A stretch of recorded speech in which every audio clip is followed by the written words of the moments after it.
Hey sports fans, Coach Nick here, and welcome to B-Ball Breakdown. I went through the Rockets-Knicks game from last night, the big homecoming for Jeremy Lin, and a bit of closure, he said. And I gotta tell you, everyone's making a big deal about how Raymond Felton is a much better choice and how they have Jason Kidd now and how Jeremy Lin isn't doing very well in Houston. And, watching this game, it seems really clear that all Kevin McHale has to do is figure out how to balance more evenly the pick and roll ball handler between James Harden and Jeremy Lin. Right now, Harden is doing terrific at it, but he's got way too high of a percentage of those plays, and he'll probably have to sacrifice a little bit of that to allow Jeremy Lin to get more and play better, thereby making the Houston Rockets a much better team. The Rockets' main offense is to spread the floor and then have their bigs alternate setting screens. They get a lot of good spacing and movement, and then the whole basket area is open for back cuts. The more ball screens Jeremy Lin gets, the better he is. Copeland should be dropping down a lot farther and not giving up a layup. Another Lin specialty is going away from the ball screen. Watch how Tyson Chandler is hedging on the wrong side now, and when he goes to the hoop, that means Asik is going to have space to get position under the basket and get a layup. And the quicker they set that ball screen, the better he is. Look at him going left strong and finishing with a layup. Now, let's look at a subject we've talked quite a bit about on Twitter, the Knicks' three-point shooting. Currently, they are third in the league in both adjusted field goal percentage and efficiency. Compared to past leaders in this category, it seems clear to me these numbers will move down, particularly because a player like Ronnie Brewer was shooting 40% from downtown until recently.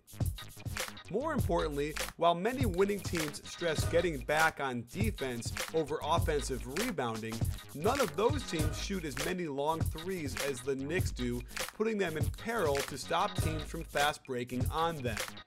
Let's look at this Jason Kidd missed three in the first quarter. It's contested and there's nobody under the basket for the Knicks for the offensive rebound. Raymond Felton should be back, but he gets behind James Harden very quickly on this dunk. On this J.R. Smith three, at least they had Tyson Chandler by the hoop, but watch Parsons help out one pass away and they get a crazy, ridiculous roll on a three. Another long three-point shot by Felton with nobody rebounding underneath, and when the Rockets come down, they're going to opt to use J.R. Smith on the weak side to help out, even though his man is one pass away. He completely turns his head and gives up a layup that misses though. Same exact play, but Parsons stays put on the wing. J.R. Smith comes over to watch the ball. No one's guarding Parsons, so when he collapses the defense and they swing it, it's an easy and one for Harden. In one of their few possessions where they set weak side screens, Kurt Thomas sets two of them for Novak, which does get him wide open for the three that he misses. Again, no offensive rebounding.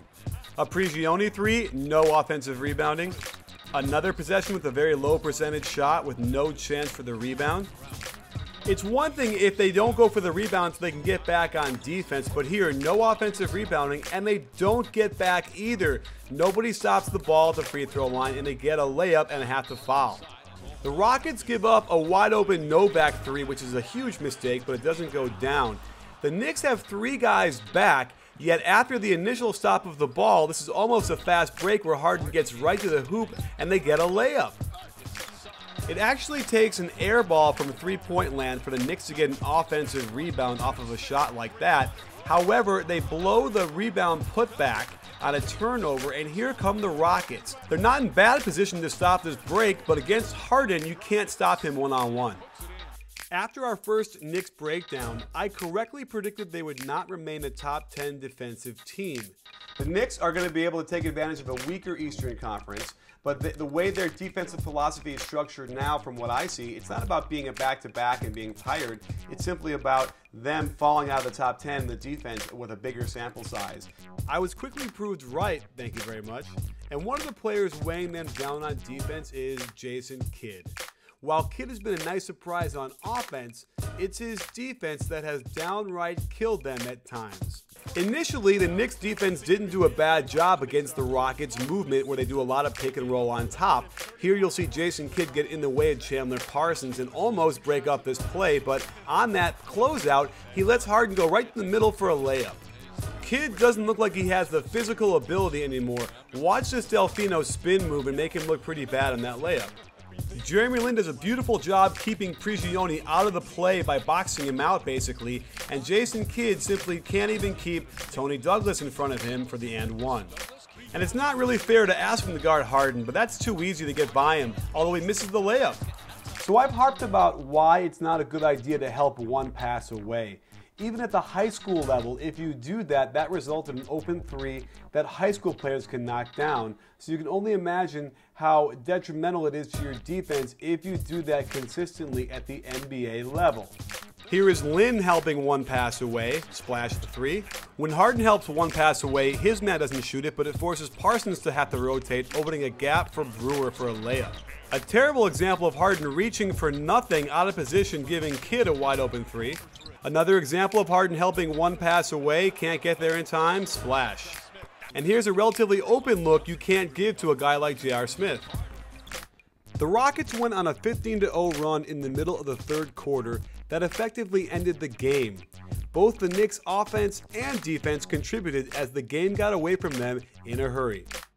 The key moment happened midway through the third quarter as Chris Copeland, hair a flying, ball a bouncing, somehow gets the ball to go in.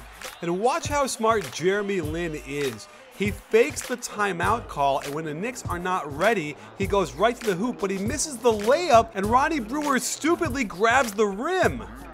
After another Rockets score, J.R. Smith gets a double screen and tries to throw across the court to Novak, turnover. The game's about to get out of hand by the Knicks, down 12, and they need a great shot. So Novak gets a little sliver of daylight, but there's no rebounding again, and here come the Rockets.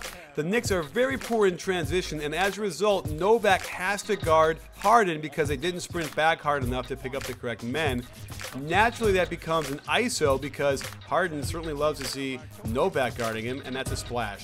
Without a clear pattern on offense, the Knicks can suffer from spacing like this. Two guys in the corner, both their men are in the way of Felton, and they get a steal. And of course, Harden spots up at the three-pointer and gets a wide open three. The game's over. So there you have it, sports fans. It remains to be seen what's going to happen when Amar'e Stoudemire comes back, because with that max contract, it's hard for me to believe that he'll accept coming off the bench. And if he does start, that will disrupt what the Knicks have built throughout the first quarter of the season, which is pretty good with Melo starting at the power forward. So if he can accept the role, I'm sure the Knicks will welcome all that extra talent, especially when Shumpert comes back, because he'll help defensively and a little bit on the offensive end, and just they'll be a better team. But Mike Woodson will have his work cut out for him. On the other side, the Houston Rockets, I think, have a pretty big upside if they can figure out how to balance better Harden and Lin. Because when Harden didn't play last week against the Spurs, Lin went off against Tony Parker. So I would anticipate if they can get a better balance, you'll see Lin have many more games that are in that 20-point, 10-assist range. And while Harden might get less pick and rolls with a ball handler, I think that the team itself will be a lot better, and they can grab one of those playoff spots, perhaps into that fourth or fifth. Well, thanks for joining us. Stay tuned. At the end of this week on Friday, we're going to have a very special guest for a Heat breakdown, so you don't want to miss that. Because at B-Ball Breakdown, we're not a channel, we're a conversation. You in?